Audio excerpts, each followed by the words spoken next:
Dear Consul Mereteap, dear Professor Koch, dear Mademoiselle Duboville, dear Professor Lewis, it's an honor to open this lecture today on behalf of the President Brigitta Wolf, who apologizes for not being here.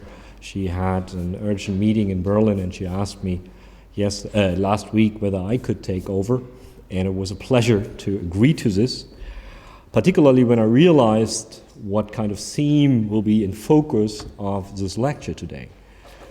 You all know way better than most likely I do that the investigation of Ethiopian ethnology was a long-standing stronghold of the Frobenius-Institut for the time of 1934 to 1992. And it was headed mainly by two people, so Professor Jensen and Professor Haberland. And you know, sometimes it happens that if two very strong people leave an institute, a certain aspect of research declines for a little while. However, in 2011, a very powerful woman joins the institute, and I just talked to Professor Koch, and he's very proud that he was able to recruit her for Tuboville, and she reinitiated this research, which was for a long time the symbol of the Frobenius-Institut, and ever since, I think it has grown up to the old power, to the old intensity as it was before. And in addition, Frobenius-Institut and Goethe-University have a very long history together. The Goethe-University is a very young university in perspective of Europe, maybe not in perspective of America. We are meanwhile 102 years old.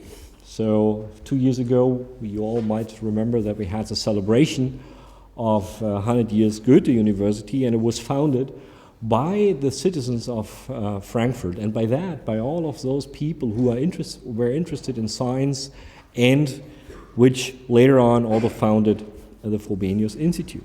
And ever since, the relation to Africa was kept up very high, because we have many initiatives, many activities in the direction of research in Africa. We have this Center CIAF, we have this large project Afraso, which unifies multiple disciplines and multiple cultures in the question of the relation of African and Asian relationships. And we have even we even support as a Goethe-University the research institution in Mali. And today I'm really proud that we have here Professor Lewis, because Professor Lewis, I got told from Frau Tuboville, is one of the few people who have a very long knowledge on the research of Ethiopia. And she also told me he might be one of the last people who actually knew all of these old fellows who have initiated this research.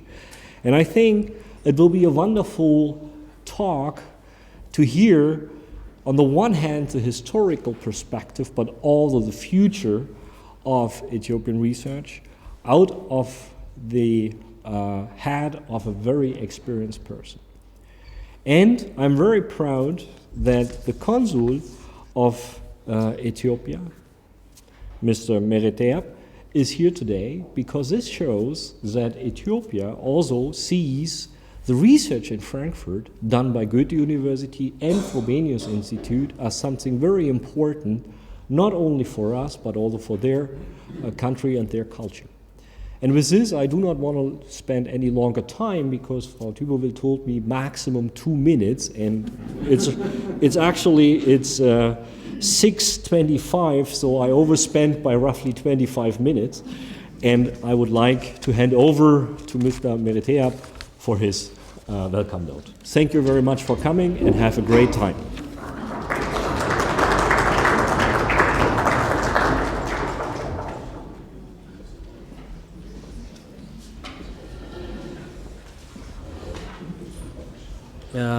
Good evening, and Professor Schleff, Dr. Kohl, Dr. Professor Lewis, and Dr. Sophia Tuwelbil.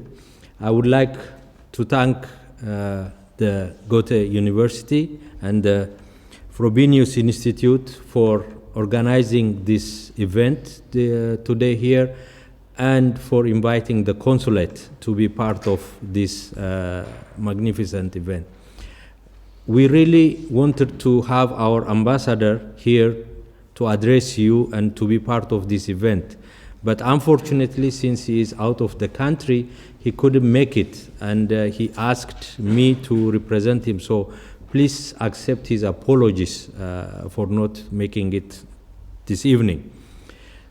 Before I give my remarks, I would like to thank from my heart Dr. Sophia, as we call in Ethiopia with first name, for really being very energetic and persistent in her work. She actually motivated us to be part of this event. Without her involvement, we might not be here today. So I really thank you for your relentless effort and for your hard work, which has been already mentioned by the Vice President. And this study of Ethiopia, as you know, is very important for a country which we claim to have 3,000 years of history.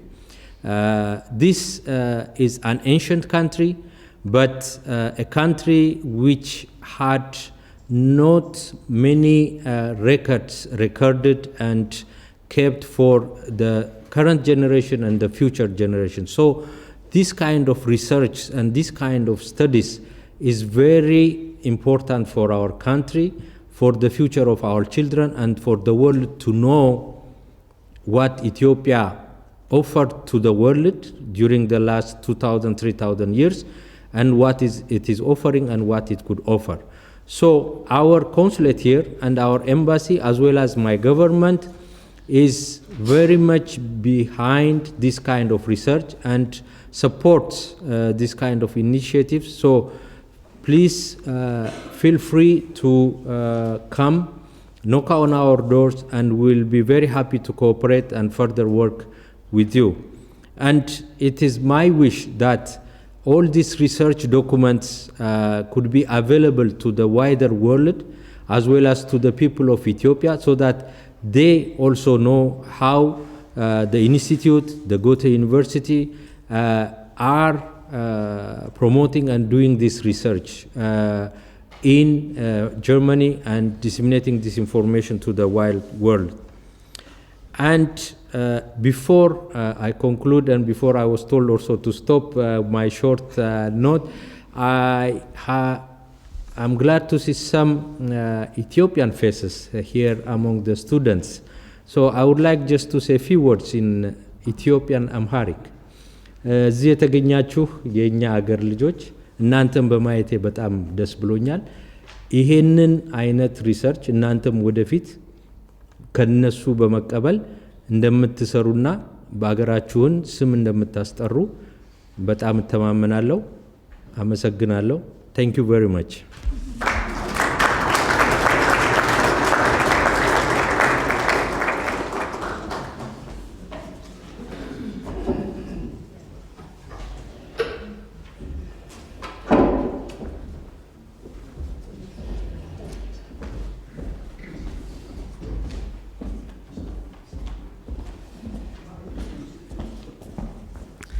Ja, sehr geehrter Herr Generalkonsul, sehr geehrter Herr Vizepräsident, Sie sehen, ich fahre in Deutsch fort.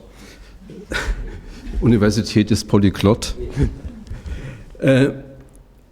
Vielen, vielen Dank, dass Sie uns die Ehre gegeben haben, unsere Ringvorlesung hier mit zu öffnen. Die Ethnologie ist oft dafür kritisiert worden, was sie getan hat. Sie ist aber noch weit häufiger für das kritisiert worden, was sie nicht getan hat. Sie können das gerade gegenwärtig verfolgen, nämlich in der Diskussion über die sogenannte koloniale Raubkunst in unseren Völkerkundemuseen, die in den letzten Jahren in Zusammenhang mit der Einrichtung des Humboldt-Forums in Berlin öffentlich geführt wird. Nun, neu sind diese Vorwürfe natürlich nicht. Wir hatten uns schon während meines Studiums, also vor etlichen Jahren, mit ihnen befasst und zufälligerweise galt die erste Besprechung, die ich selbst in einer wissenschaftlichen Zeitschrift veröffentlicht habe, dem 1973 erschienenen Buch von Gérard Leclerc über die Verflechtung von Ethnologie und Kolonialismus. Seither haben sich Ethnologen immer wieder und auch zunehmend intensiver mit diesem Teil ihres Erbes befasst. Dass sie sich in den britischen und französischen Kolonien in den Dienst der Kolonialregime gestellt haben, wird heute natürlich niemand mehr bestreiten, obwohl man den Eindruck hat, es wäre gerade eine Art von Neuentdeckung. Unsere angelsächsischen und französischen Kollegen taten dies damals allerdings auch oft in der Absicht, zu einem besseren Verständnis der Kolonisierten beizutragen. Es ist immer sehr schwer, sich in diese Zeit zurückzuversetzen. Weit weniger bekannt aber ist das Engagement einiger Ethnologen derselben Epoche, die sich nicht nur in ihren Schriften ganz auf die Seite der Kolonisierten gestellt haben. Dazu gehörte zum Beispiel in Frankreich der Surrealist und Ethnologe Michel Leiris, einer der frühen Kritiker des französischen Kolonialismus, auch der Ethnologie, in seiner Abhandlung Afrique Fantôme, in dem er auch die Raubzüge beschreibt, die damals Marcel Criol durch Afrika unternommen hat. Dazu gehören die expliziten Kolonialismuskritiker aus der Boas-Schule in Amerika und eben auch hier in Deutschland Leo Frobenius.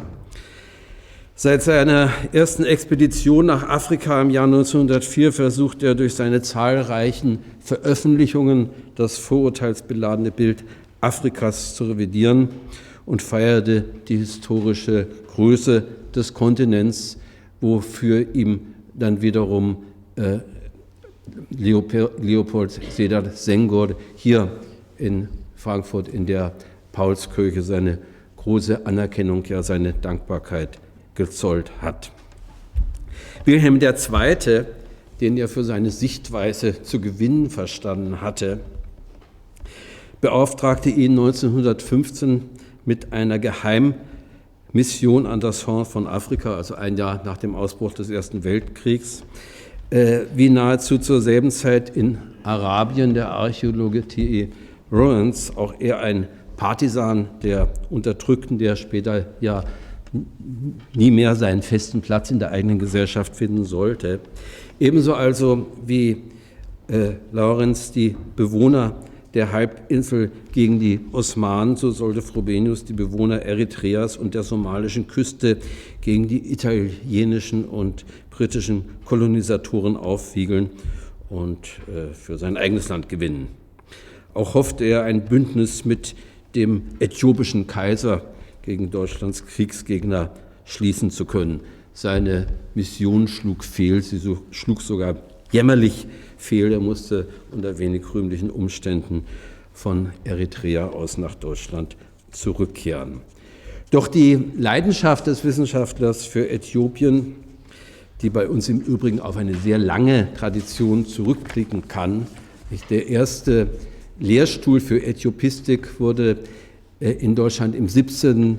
Jahrhundert gegründet, in Frankfurt, zu einer Zeit, an der an eine Disziplin wie zum Beispiel die Germanistik noch überhaupt nicht zu denken war. Damals hat man sich eben schon intensiv mit den Kulturen und der Geschichte Äthiopiens bei uns befasst. Nun, diese Leidenschaft für Äthiopien blieb Frobenius erhalten, fest davon überzeugt, dass zwischen den Äthiopiern und den Deutschen eine Art von Seelenverwandtschaft, ein gemeinsames Paidoma, wie er es nannte, eine gemeinsame Kulturseele bestand, erklärte er nach dem Umzug seines Instituts hierher nach Frankfurt, die Erforschung äthiopischer Kulturen zu einem seiner vorrangigen Forschungsziele.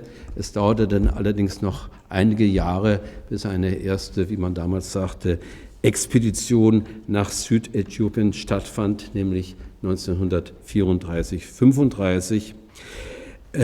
Nach der Wiedereröffnung des Instituts nach dem Zweiten Weltkrieg und der Einrichtung des hiesigen Lehrstuhls erfolgten dann noch viele andere Forschungsunternehmen, von denen wir hier jetzt auch im Einzelnen hören werden im Zug der Ringvorlesung.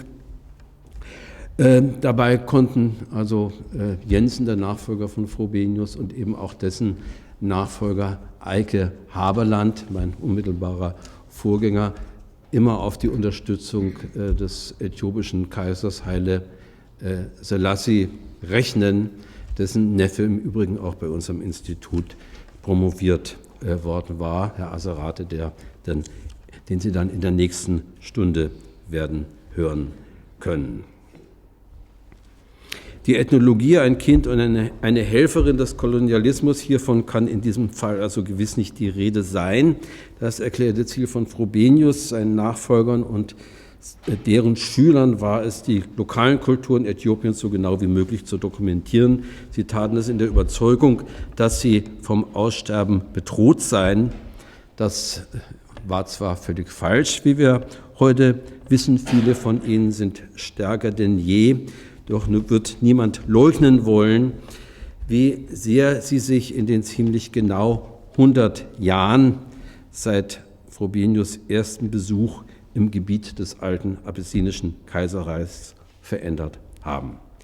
Wenn Sie heute die Bewahrung Ihrer kulturellen Identität zu einem Ihrer wichtigsten Ziele erklären und sich dabei auf Ihre alten Traditionen besinnen, können Sie auf die sorgfältigen Beschreibungen, auf das Foto und auf das Filmmaterial zurückgreifen, das von Mitgliedern unseres Instituts gesammelt worden war. Mit seiner Hilfe können Sie rekonstruieren, wie Ihre Vorfahren gelebt haben, bevor die ersten Automobile, der elektrische Strom oder auch eine reguläre Wasserversorgung, später dann auch die zahlreichen Entwicklungsprojekte und schließlich die kommerzielle Agrarindustrie in den Süden des Landes Einzug hielten und die überlieferten Lebensformen radikal veränderten.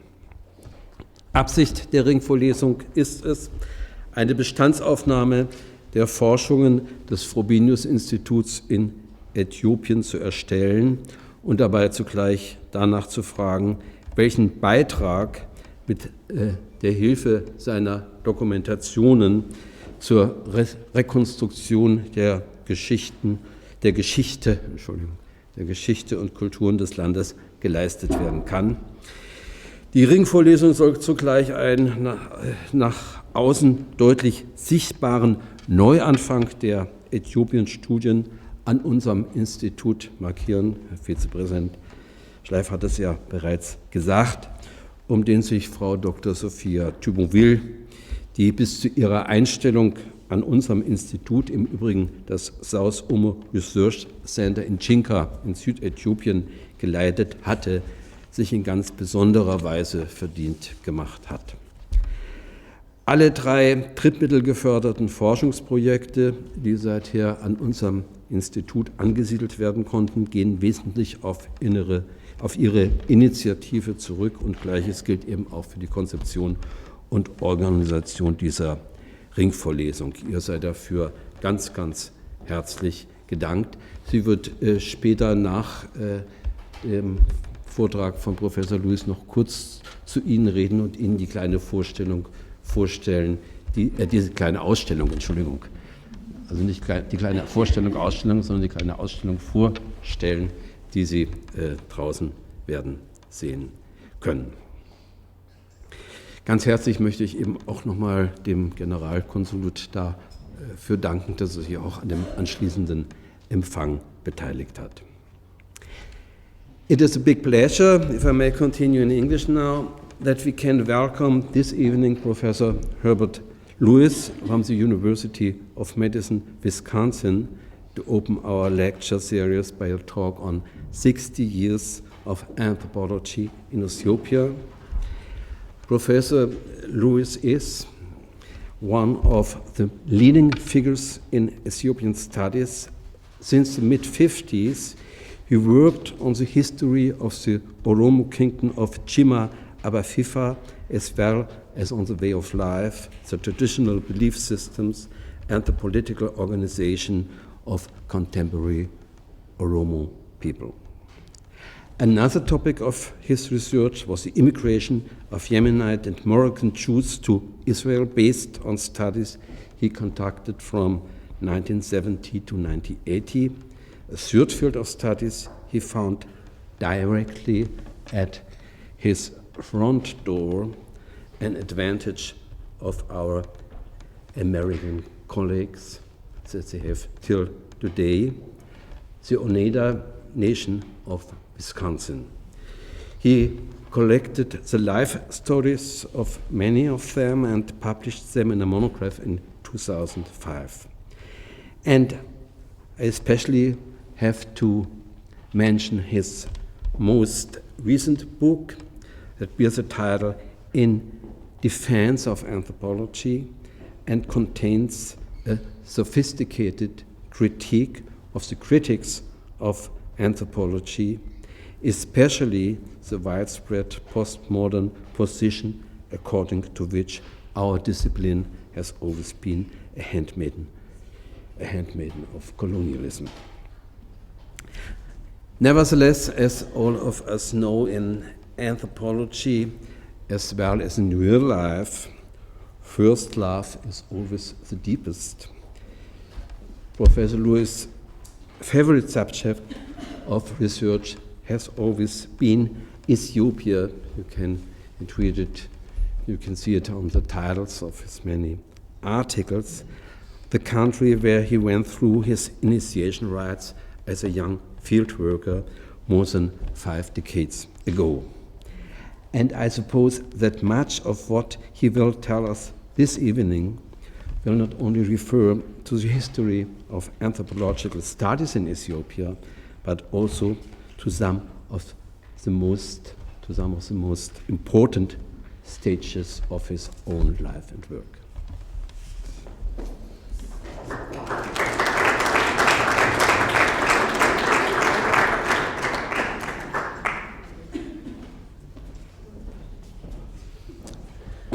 Thank you, Professor Kohl, and to Vice President Schleif, and to Mr. Consul Mehretiab.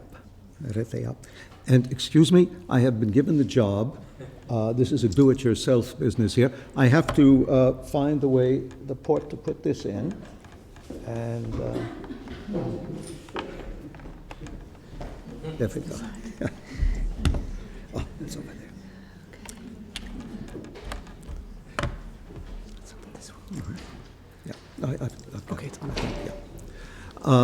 Thank you very much for those comments, and I want to thank Professor Kohl and all of the people that I've met involved with the Frobenius-Institut who have been so kind and so generous with their time, and above all to the organizer of this series who invited me here, to Sophia Tuboville, who has been magnificent, if I might say so. But before I begin, I have to take exception to something that Vice President Schleif said. This university, you say, is 102 years old? Mine is 178 years old. I know it's hard to believe that in the United States this would be possible, but in fact it was founded in 1848, 3 years after the state was declared a state. So I just want to take care of that thing. Now, as you can see, I have been invited here because I'm so old and I have survived. This is the reason for this.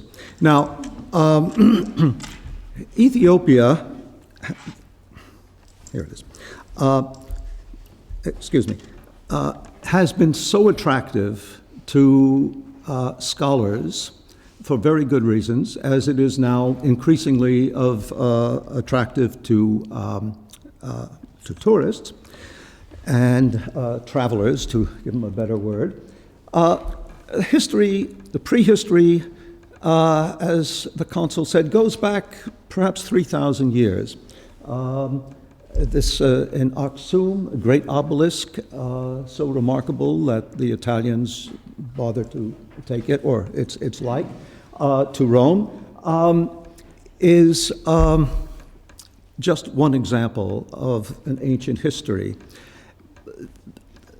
There is recorded chronicles of the kings going back as far as the 14th century. So there's continuous record. As a matter of fact, even earlier there are records of the monarchy. There has been monarchy there continually for over 2,000 years. In addition, there's been Christianity. Ethiopia is one of the oldest Christian countries in the world. Indeed, it is older by far than Christianity anywhere north of Rome in Europe, I believe. And here we have St. George, who is a patron saint, rescuing some, whoops, come back, please, rescuing some little fellow there who was in trouble. But usually, St. George is portrayed with his dragon as well. Now, some remarkable churches connected to this Christianity. This one is likely to be on every tour. The Church of St. George, again, St. George in Lalibela in the north. I have never been there myself. Cut into the stone, a truly, truly amazing piece of work. There's a painting tradition that goes back very far. Now, this isn't that old. I bought that about 40 years ago. I think the paint was still wet. But it is an example of the type of painting that goes back hundreds of years. Here we have the baptism of Jesus, Timkit, and little Jesus look, whoops, bye-bye again. I've got to learn to handle this better. And illuminated manuscripts, books, absolutely marvelous. Church in Addis Ababa. Now, some pictures of church leaders in 1928 and in 1966. And furthermore, the fact that the languages spoken mostly in northern Ethiopia are Semitic languages related to Hebrew and Arabic brought considerable interest to scholars in Europe, particularly one who made the acquaintance of this Ethiopian gentleman, a priest who had lived in Jerusalem and was living in Europe, encountered by Mr. Job Ludolf, who, together with Abba Gregorius, put together the first grammars of his language and did other linguistic work, and above all wrote this beautiful book, A New History of Ethiopia, a description of the Kingdom of Abyssinia, and so on. Magnificent work with wonderful plates that were too big to fit into this. This particular, it was originally 1681, this one 1684. Now, this is all quite well known and understood, but there is another Ethiopia as well that is not, does not have that history of 3,000 years or 2,000 years, does not have an overall history of monarchy, where most of the languages are not Semitic, and where most people were not members of the Orthodox Church, but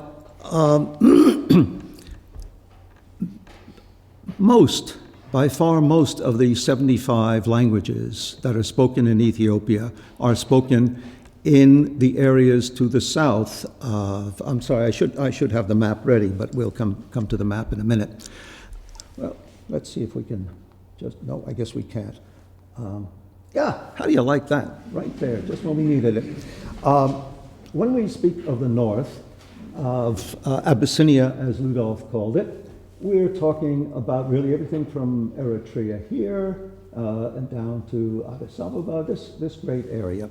However, the peoples who occupy the west, the south, the east, and most of the territory to the south of Addis Ababa were not, as I say, part of that tradition. but they have the greatest diversity, remarkable variations, terrific interest for anthropologists. The philologists, the church historians are not particularly interested, and therefore this is the area of the anthropologist and the anthropological linguist. Not, I wish to emphasize, not that the people of the North are not of interest to anthropologists or that there have not been interesting studies done in the North, but it is the South that is, a terrible idea, the playground of the anthropologist, let's say the workshop of anthropologists. Ethiopia was called an empire for many years, and that's because it was an empire. In the 19th century, leading figures such as King Tekle Haymanot of Gojam, Emperor Johannes IV, and eventually Negus Menelik, the king of Shoa, following the natural trend of states, of kingdoms, to try to spread out, indeed not only spread out once again, but with the aid of guns and very able leadership, were able to move, there we go, from their northern centers, from Shoa, from these areas, until they were able to conquer this whole area. And I believe conquer is the right term for it. So we have had the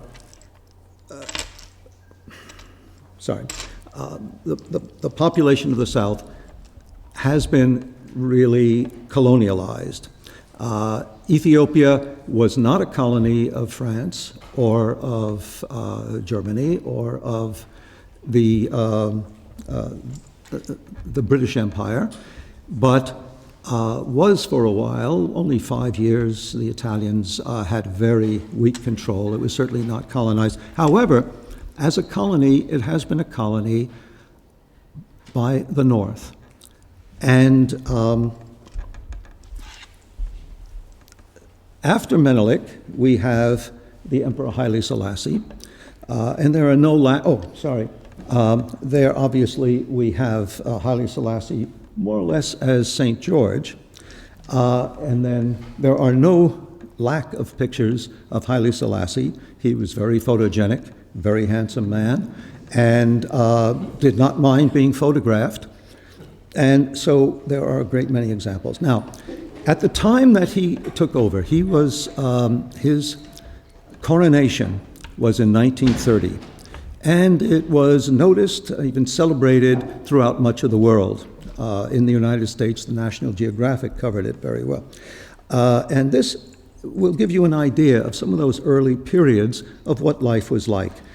This in Addis Ababa, which was quite a new city, about 1920, this would be after 1930, at the Emperor's Palace, with warriors from the conquest. I say they had to have rifles, and some of these men do, but this was the core of the military with their very colorful shields, and they turn out on many occasions today, even though they don't still function as the military. This was the Minister of War in 1928.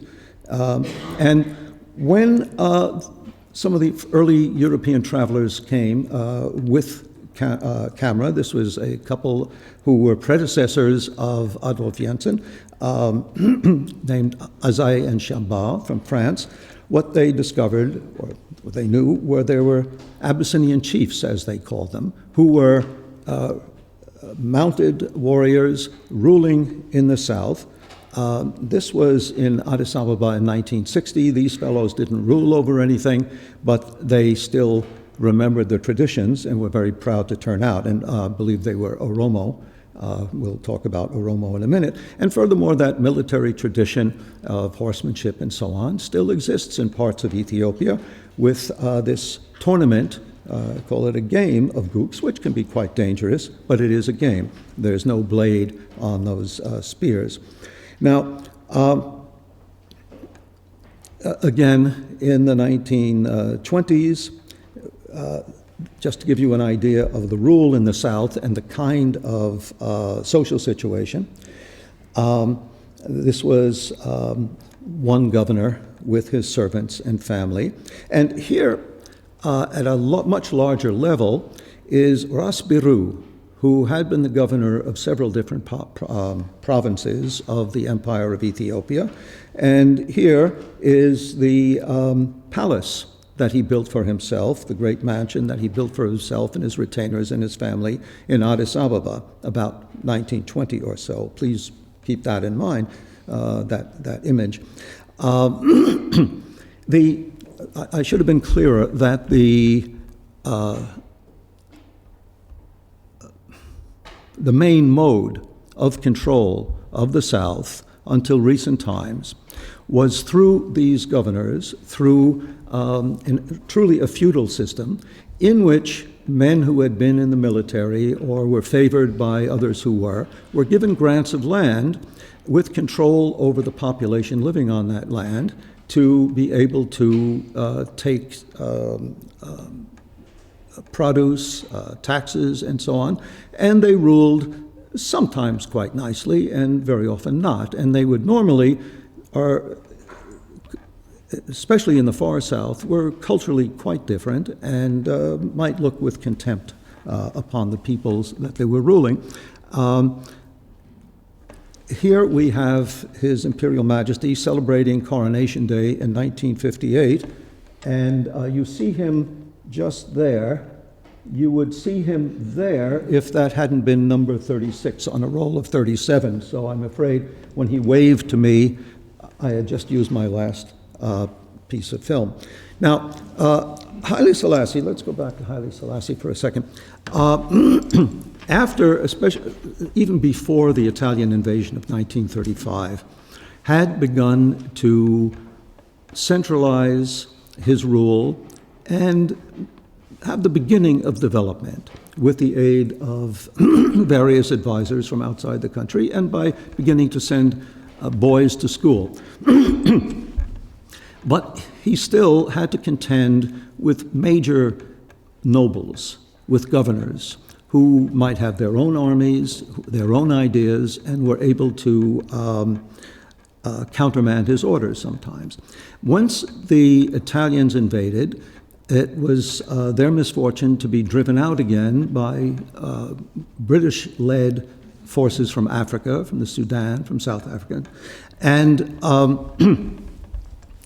once he had control again, so once he came back in 1941, he began really to centralize his rule even more successfully. There was some development. He invited some foreign investors in, although he always kept his share of anything. He increased the building of the infrastructure. He brought in specialist advisors from many different countries. He would not be caught by having advisors from only one country, but he was able to play one off against the other and also get good advice on different, let's see, the Swedes with the Air Force, the Polish were the munitions, and so on. And he also expanded education.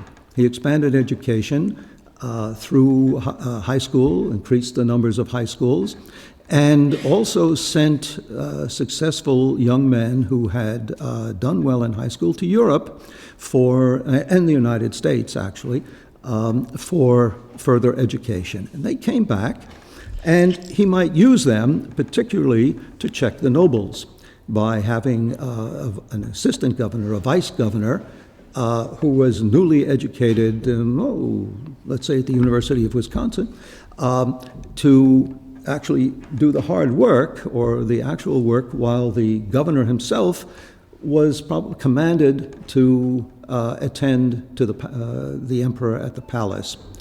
And by this means, he increased his power as well through the use of these young men.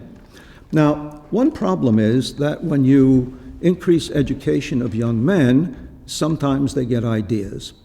And in 1968, this is the period when, let's say, Ghana was already independent, Sudan had become independent, France had liberated all of its colonies in Africa.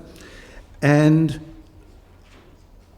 young students, educated students, began to travel abroad to go to international meetings, and they discovered that Ethiopia, with all of its magnificent tradition, with all of its Christianity and all of the rest, was actually not doing so well compared to some of these other countries, particularly countries that had political parties and had a degree of freedom of speech and so on. This independence was new. And here are two young men, brothers, Girmame and Mengistu Niue. Girmame was one of those governors and one of those people who was appointed by Haile Selassie to various high-ranking jobs, and it is with no small pride that I point out that he was an undergraduate at the University of Wisconsin and got a master's in political science at Columbia, where I got my PhD. And his brother, Mengistu, was the head of the imperial bodyguard. In December of 1960, they rebelled. The rebellion was put down. They were killed. But that was an important moment. This was a coup attempt. It failed. We'll come back to those sorts of things. Oh, no, pushing the wrong button again. Sorry. In the years of the 1960s, the students got more and more radical and radicalized from first the universities, then into the high schools.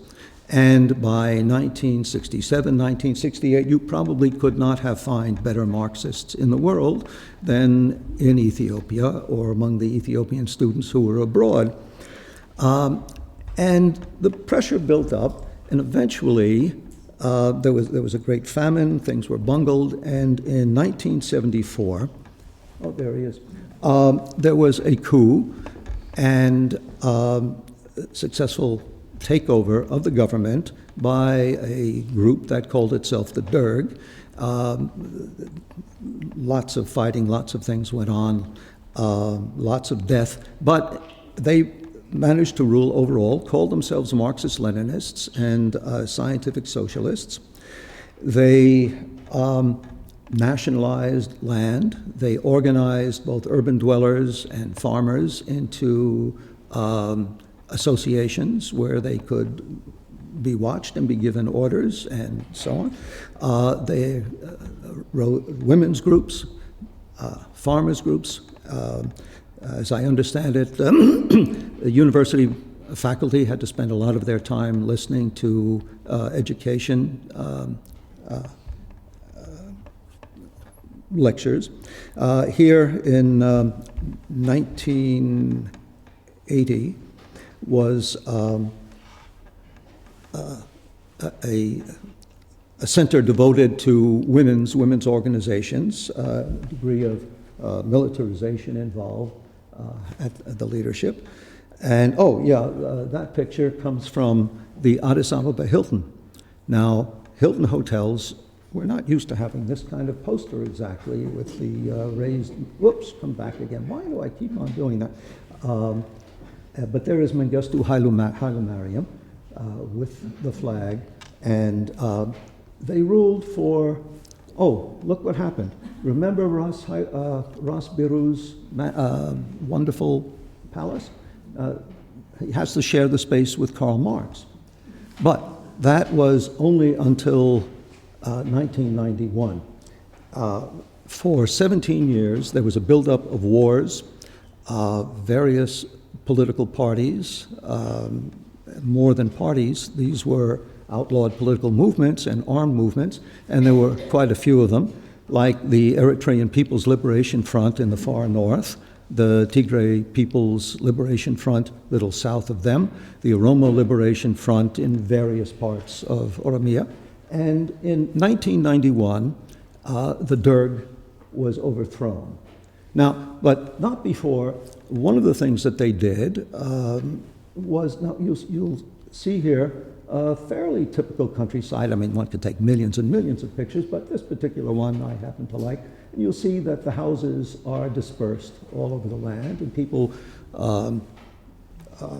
have their farms perhaps at some distance, but not too far away. Well, the Derg had the bright idea that they would villagize everybody, because just as actually we did try to do, thought of doing in Vietnam, it makes it fairly easy to control, but also the argument was, well, we can provide services that cannot be provided to these dispersed households.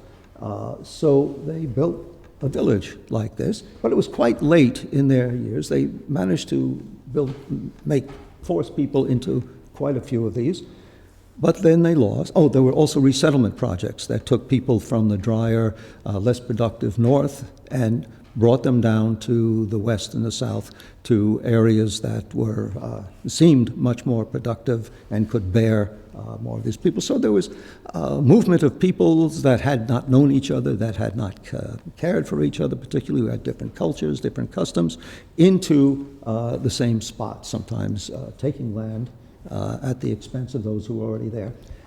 But they lost, and as John Wilkes Booth said when he fired at Abraham Lincoln, sic semper tyrannus, thus always tyranny, and there is Lenin, the Lenin that had stood so tall before. So, okay, in 1991,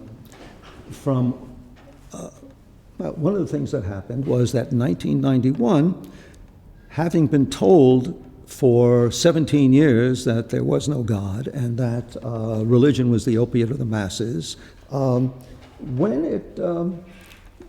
the Derg fell, why, as one university man said to me, he said, my mother said, they told us there was no God, they told us to stay away from church, and now you can't get into church because they're all there, these young men. Okay. I thought it was a good story, but the churches were packed in that period. Now,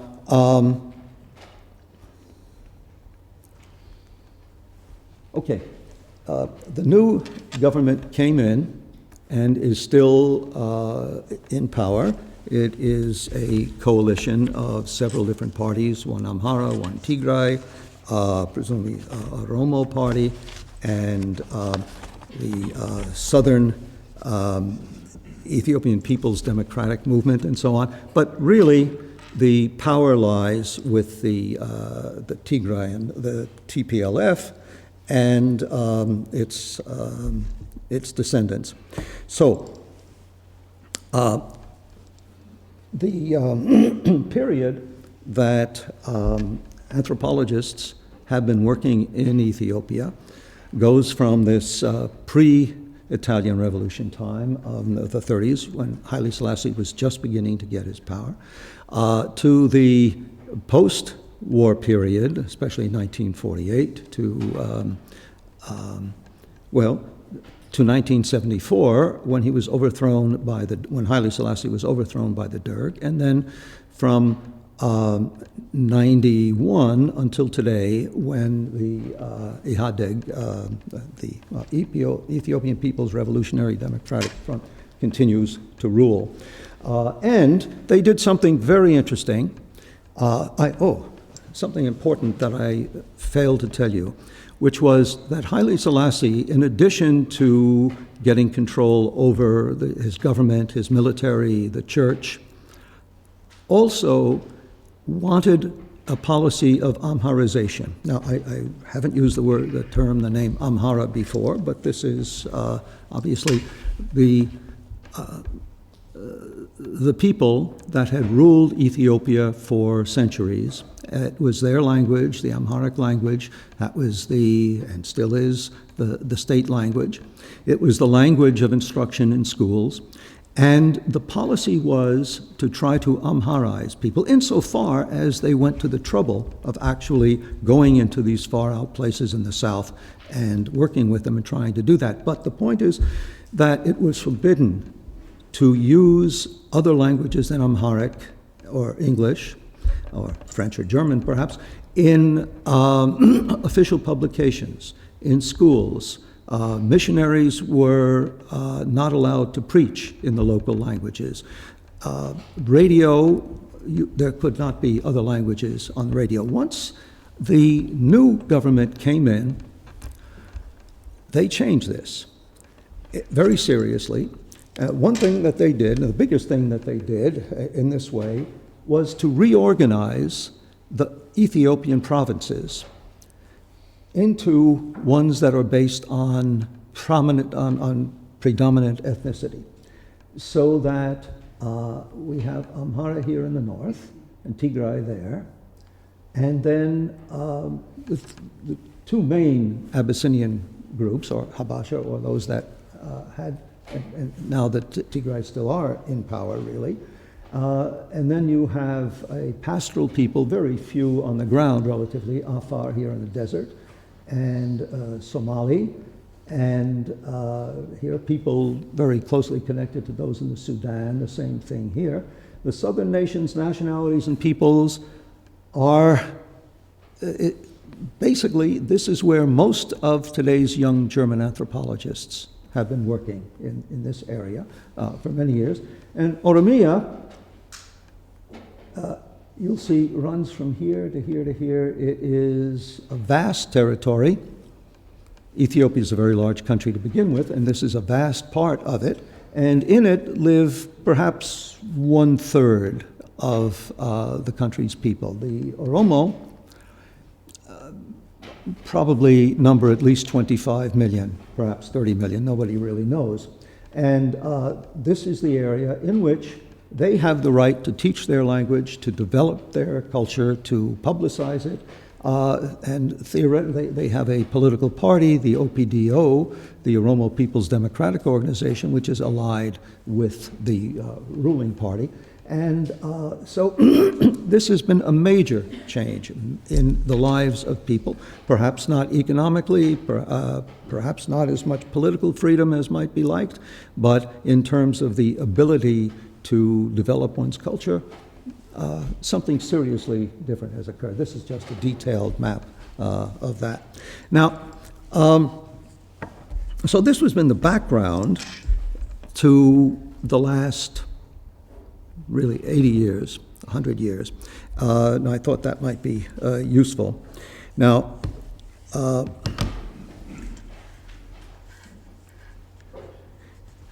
the history of anthropology in Ethiopia. Anthropology is a very new field. There were travelers there were travelers for centuries. There were writers. There were linguists. But anthropology itself really becomes an academic discipline quite late. In the United States, the first doctorate being given in 1901 by a German immigrant from Minden, Westphalia, named Franz Boas, a German Jew, and being given to A.L. Kroeber, who was a German Lutheran born in New York. It's very much of a German business. So that was about 1900, which is relatively recent. But in England, there were no doctorates in anthropology until 1927. And they were bestowed at the London School of Economics by the marvelous Bronislaw Malinowski, who was an immigrant from Poland. By the way, both Malinowski and Boas and Adolf Jensen had PhDs in physics, which is an interesting sidelight. And both Jensen and Boas had their physics in Kiel, although about 40 years apart. At any rate, when the Jensen party first goes to Ethiopia, 1935 or so, it's a little late compared to, only a little, to Britain and the United States, but it is really a pioneering effort and obviously important to this institution. Now, their great book, Im Lande des Gada, is about half travel account, which is absolutely useful because it's an account of the politics, the people they meet, the countryside. It's good, but it is a travel account, even if a very knowing one. And you see, this is one of the things that happens when you go on an expedition. And as I understand it, there are quite a few pictures like that in Imlanda Desgada. And here in the south, they meet Grasmach, which is a relatively low-ranking governmental and military officer, with his family.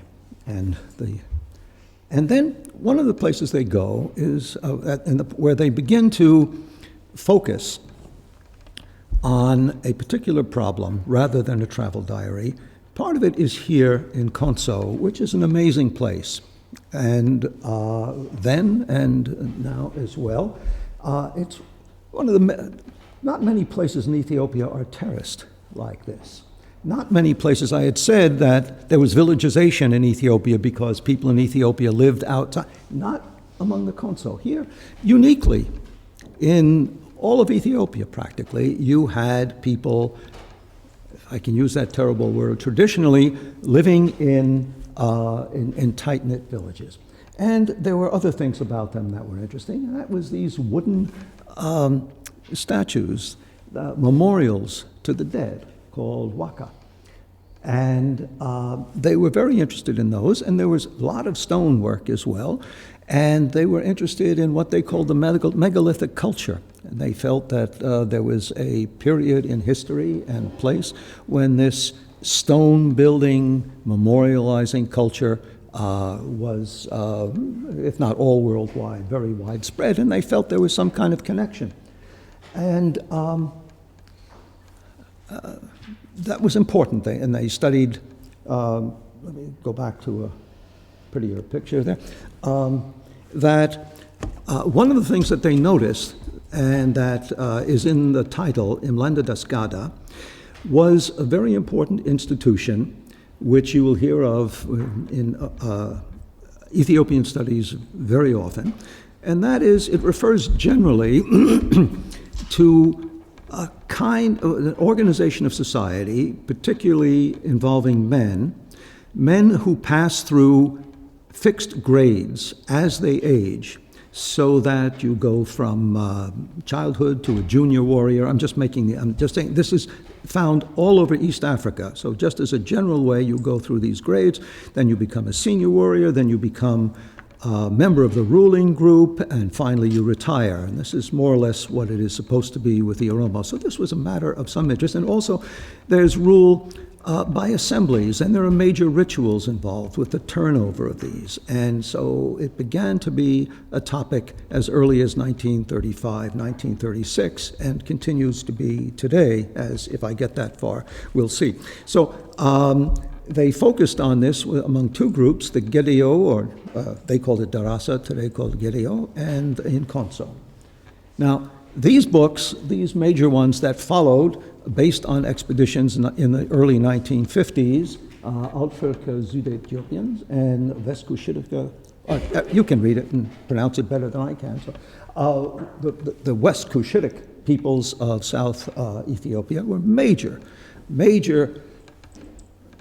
books, big books with a tremendous amount in them, and with excellent drawings made by Elizabeth Pauli, and many photographs, very impressive. And what they did was to bring to light information on about 18 peoples about whom there was very little, if any, information before. Peoples living in the far south, who about whom, as I say, virtually nothing had been written except occasional travelers' tales. And they built these massive books out of their visits there. Now, and we owe them a great debt for that. The pictures alone are very important. But there is a drawback. There are several drawbacks. One is that in no case did they spend more than 2 months with any one group.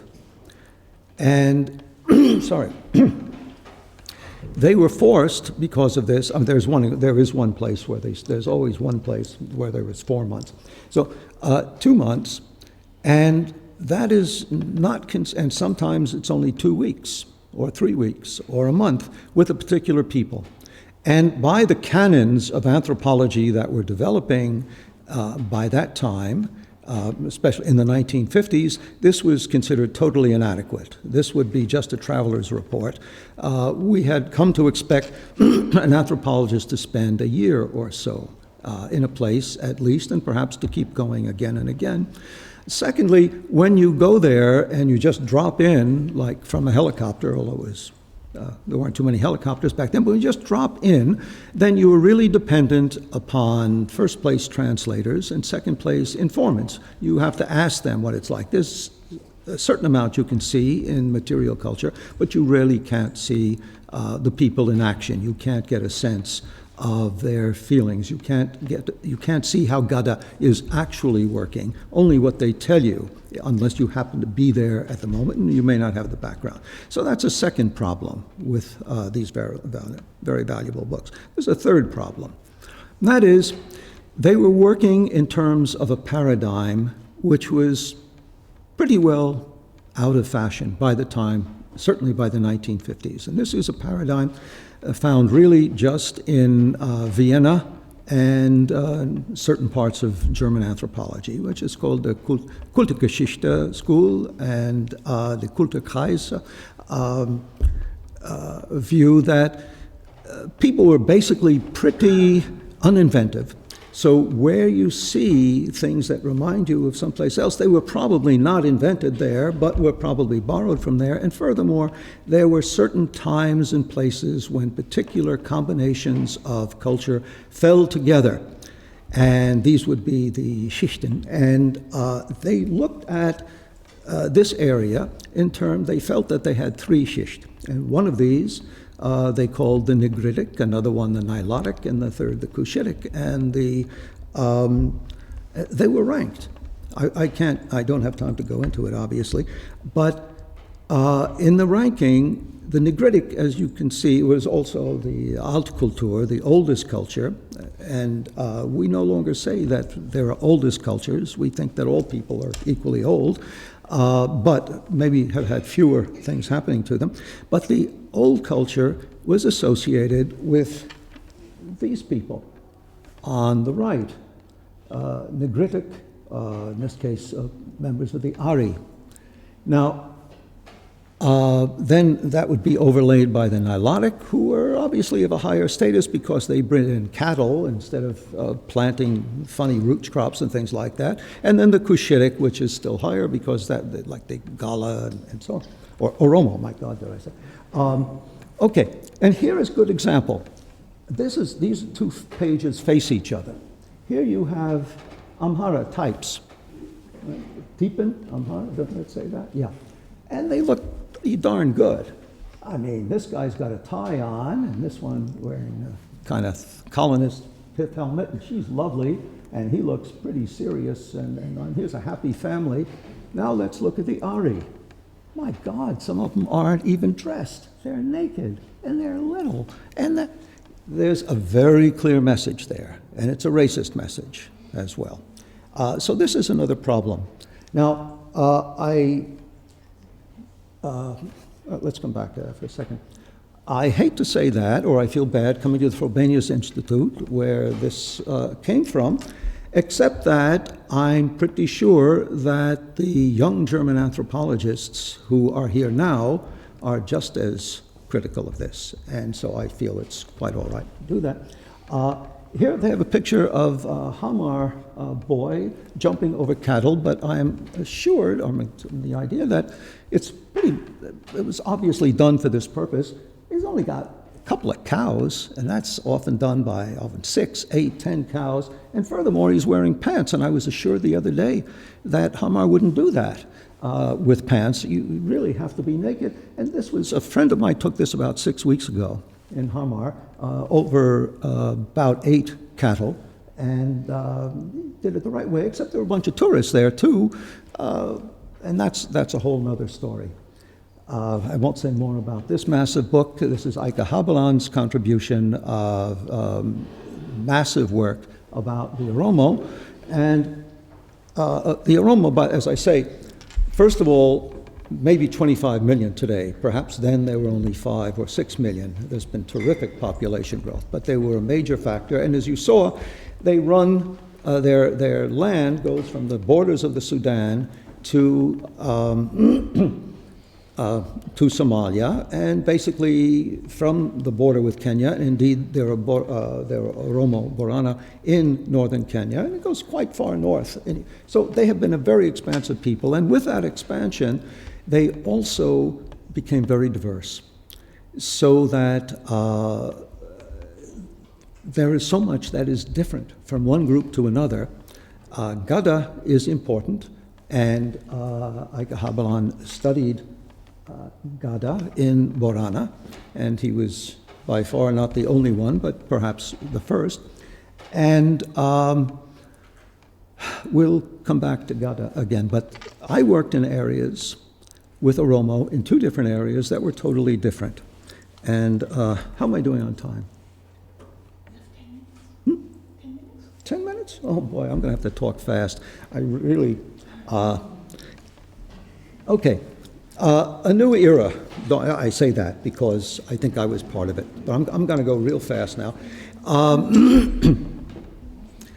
Just about the time that the Frobenius-Institut was doing its last big fieldwork, the ones that resulted in Gala and Altfolke and Westkushirische,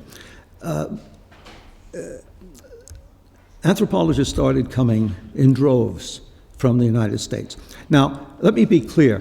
From then on, the opening of Ethiopia, or the dealing of Ethiopia's peoples by anthropologists, it was an international business. There were from the United States, not so many from Britain, a few at the beginning from Germany, fewer for a while after that. The Netherlands, Japan, we've got a few others I'm forgetting right now. But it was an international operation, and we spoke to each other, we met with each other.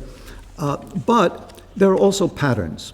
And at the very beginning, the largest group, and I say the American invasion, from about 1956 or so until 1975, there were about 25 American anthropologists studying all sorts of different people, some of them in the North, as a matter of fact.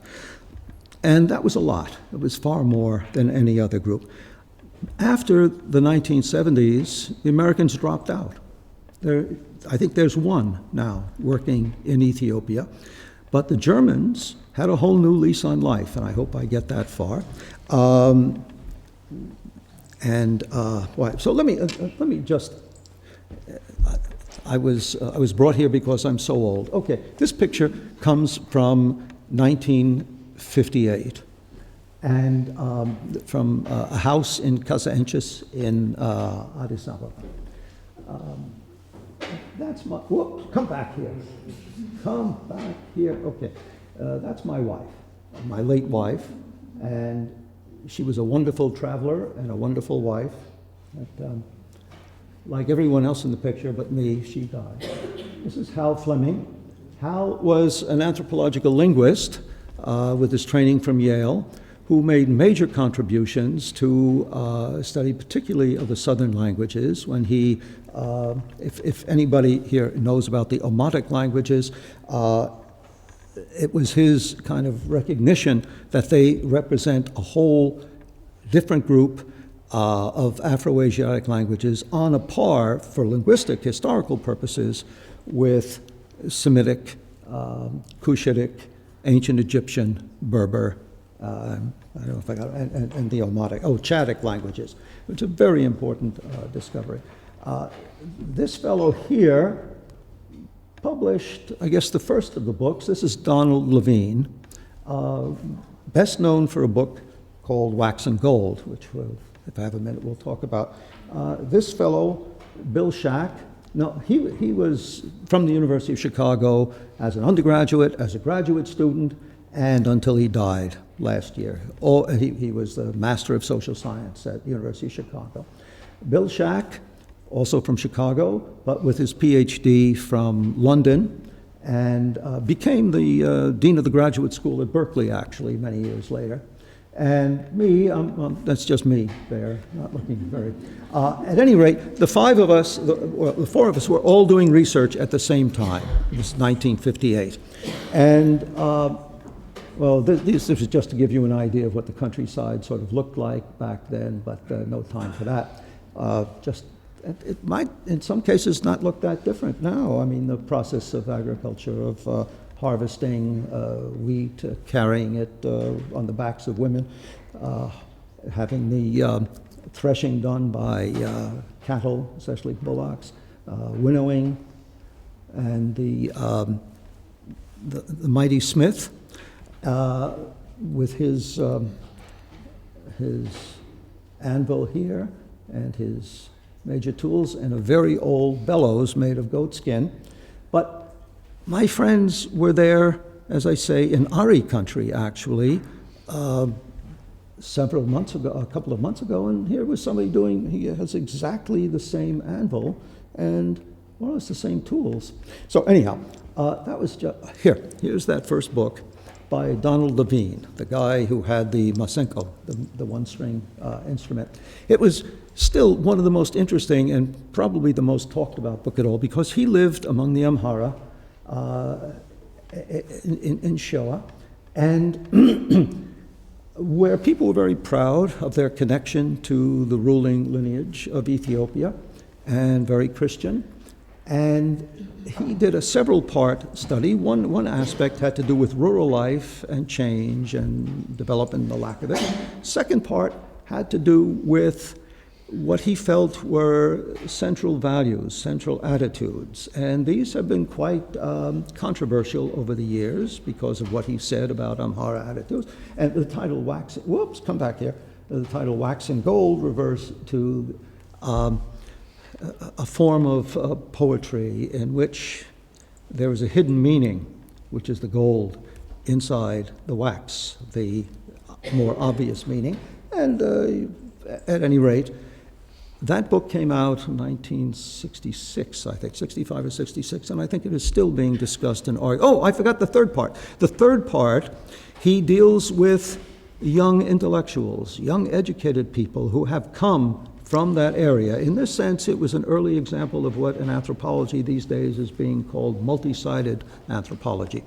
And he followed them into Addis Ababa, and he knew Amharic very well, and he, as deeply as he could, got involved with them. Unfortunately, he got so involved when the coup of December 1960 occurred, he went out interviewing them when they were marching in the streets. So he's marching along with them like this and interviewing them like that, and he is seen by the police, and he is on the next plane out the next day, and he was persona non grata for the whole time of Haile Selassie's reign.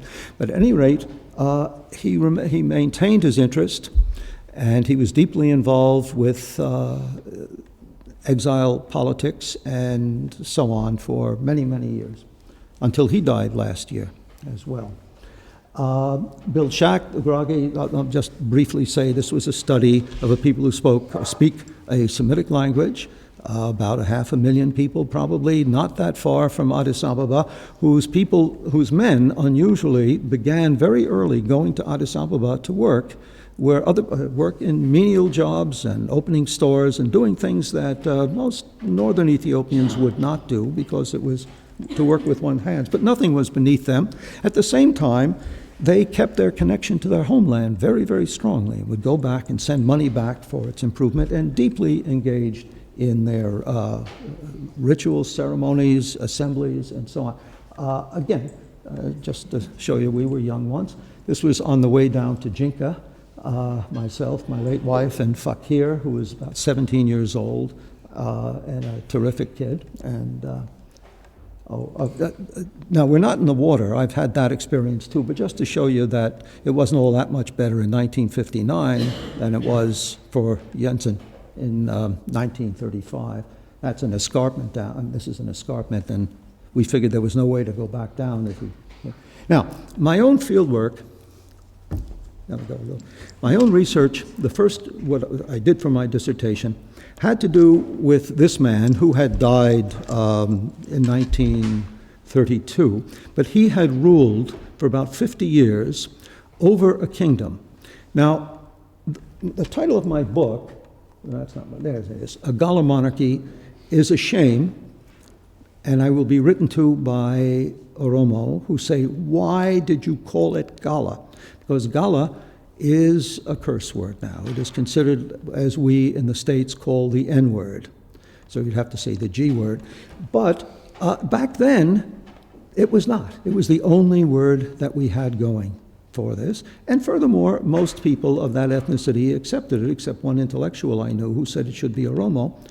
And the other thing is, what I have to explain to people is that if I mentioned Oromo to the people there, who were Muslim, I forgot to mention that, their king, they were Muslim, Oromo meant pagan. Oromo meant Jahiliyyah, the period before Enlightenment. And therefore, it was not a good word. I said, could I use it? They said no. But that was 1960. Yeah. Okay, this is the crumbling palace. It can still be seen there. The reason I went there was to study the structure of a monarchy, the structure of the kingdom, as much as I could about its origins, to find out how it was governed. And I was actually inspired in part by the German sociologist Max Weber, who wrote about patriarchal authority and so on, and I felt it very useful. Professor Habelan was not happy about the use of Weber, but that's another matter. I'm not sure why. Okay, I'm really coming, I'm just going to go through very fast. The grandson of Abba Jifar, sometimes he must be the great-grandson, but no, they say the grandson, is a lawyer, educated. I forget where his girls went to, Emory College in Atlanta. He has been a minister and then fell afoul. Now he would be considered an Oromo. Back then he wouldn't have been. But he is, as I understand it, still quite powerful back in Jimma, which is about 325 kilometers, that is the capital, about 325 kilometers due southwest of Addis Ababa. And with him, whoops, come back. This was in 2009, and this fellow here, who had been the Director General of Mining and Exploration in some of the Ethiopian governments, was actually a high school student. He was the first fellow who was an assistant for me when I was in Jimma. And Siegfried Pausewang was a sociologist and human rights specialist, and a wonderful fellow who died 2 or 3 years ago. So when I say this, give you a sense of the, this is the Second International Conference of Ethiopian Studies, which was, as you can see, held in Manchester in 1963. And if I'm not mistaken, that's Ike Habelan right there. And that's Donald Levine there. And here is Abraham Demoz, who was also Tigray, and a linguist, and who taught in various places, including Northwestern University. I think he may have been the director of African Studies there. And here's Asmaram Legacy, a northern Ethiopian to study down south at a very early time. He became very much involved with Gada among the Borana, and he wrote an important book. Well, no, wait, sorry. Okay, so here it was. This was the oldest man of all was Enrico Cerulli, who was actually a great scholar, but no anthropologist. And he furthermore was a governor of a couple of provinces in Ethiopia under the Italians, so he was persona non grata. Oh, there are a lot of people there. Actually, I'm there someplace. This is Harold Marcus, an important historian. Is that Wolf Leslau? Yeah, he was my teacher. He's a linguist there. And anyhow, this began meeting in Rome in 1959, and now been meeting periodically, which is where I met Sofia and others here in Warsaw most recently. Okay, I'm going to skip this because I really don't have much time. This is all about me, me, me. This was the second place I worked with where the Oromo, and by this time we use the term Oromo, and leadership was not monarchical, and these people were not Muslim as they had been in the other place, but rather by spirit medium. This man was a spirit medium. He had the title of Kenyasmach, given to him by the emperor, I understand, which is, again, a little higher than a Grasmach, I believe, the leader of the right wing in the military. And he was powerful because people believe in spirits, ayana, that can affect them for good or ill immediately. But as a medium, when he is possessed, when he is seized by the spirits, then you can speak to them. You can find out why are they punishing you, what can you do to get out of their grip. And what happens from that, there he is in his regalia with his spear bearer. This is what they call maskali, using the term from the Christian holiday, but it is a big annual ceremonial from this one particular place. Look at this magnificent grove of trees behind there, place full of spirits. Various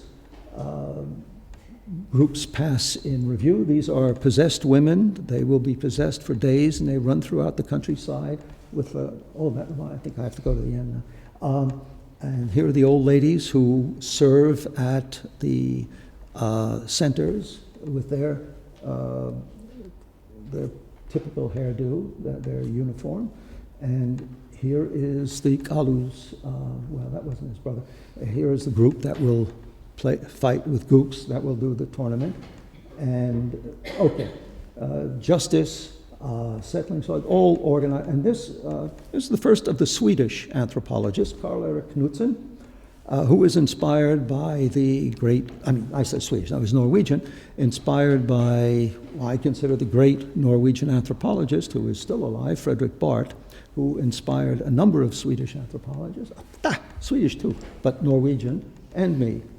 But he did study mostly in London. And here we are. Oh, this was 1966 at the International Conference of Ethiopian Studies.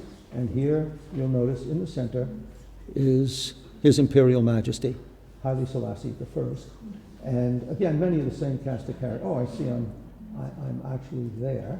And I think that's Hammerschmidt there. I could see her someplace. Okay, I want to go, okay, this is Fakado Gidamo, who perhaps was the first Ethiopian PhD, also in London. Later on, he would become what? The vice president of the Council for the Rebuilding, I believe, of Ethiopia after the fall of the Derg, and ambassador to Canada. This is I.M. Lewis, not I.M. Lewis, but this is a different I.M. Lewis, Ewan Mirden Lewis, who is Mr. Somali. He was noted for his lifetime devotion to studies of Somalia and the Somali, and been very, very important. Jack Stauder studied the Majangir. Charles Rosen worked in Tigray. Alan Hoban worked in Gojam, wrote about land tenure.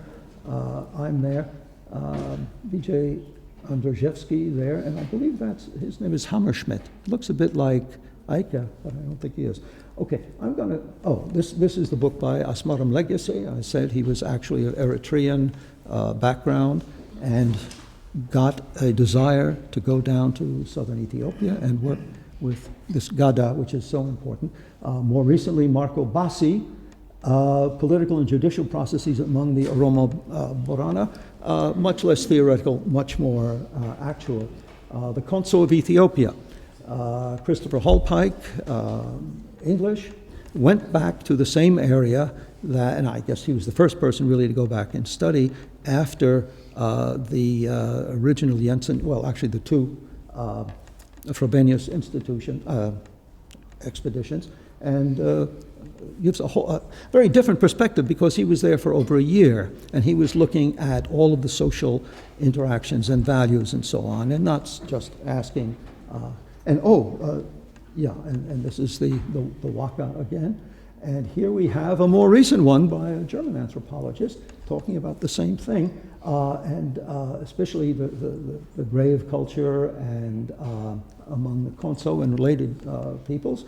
And this is part of what Ulrich Braukemper calls the meritorious complex, and you'll be hearing from him later in the series.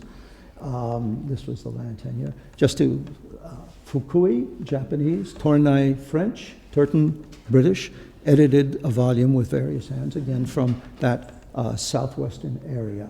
One of the last Americans to work in Ethiopia, Work and Power, Donald Dunham, and Marxist Modern, was there at the time that the Derg took over, and he watched closely, at very close hand, what happened with the people, what attitudes they took, what were the conflicts, what, etc. He himself was a Marxist anthropologist, and interesting. Oh, yeah. Here, somebody else who will be speaking later is Ivo Schrecker, with his wife, Jean Lydell, who in 1969, I believe it was, having been students at the London School of Economics, went down to, among the Hamar, down in South Omo, and began a connection with them that continues to this day. And furthermore, these people, together with Günter Schley, who is now in Halle, who had worked in northern Kenya and then across the border, are, I believe, the people who are responsible for books like this, edited works, mostly, not all German anthropologists, young people. Whoa, this one's Sophia Tuboville, who is sitting over there, Felix Gierke, and this one, Ivo Schrecker himself. Oh, that one, Susanne Epple, who is sitting over there as well. These are collected works with 12, 15 authors, most of them young Germans, and another Somali. John Abink will be here talking to you later as well, as will Susanna. Oh yeah, this is the hard work of anthropologists these days who study Ethiopia in Warsaw at the, I guess it's the 19th International Conference of Ethiopian Studies. I'm so lucky that I was at the second and at the 19th as well, with these nice people, who I must tell you I like a lot better than the ones at the second. And for why? There are more and more Ethiopian scholars as well, more and more Ethiopian anthropologists. Just a couple is Kasa Nguse Getachew about the Afar, that great group living in the northeast, and Abebe Kifle Jesus on another important group in the north. What I want to finish up. Thank you.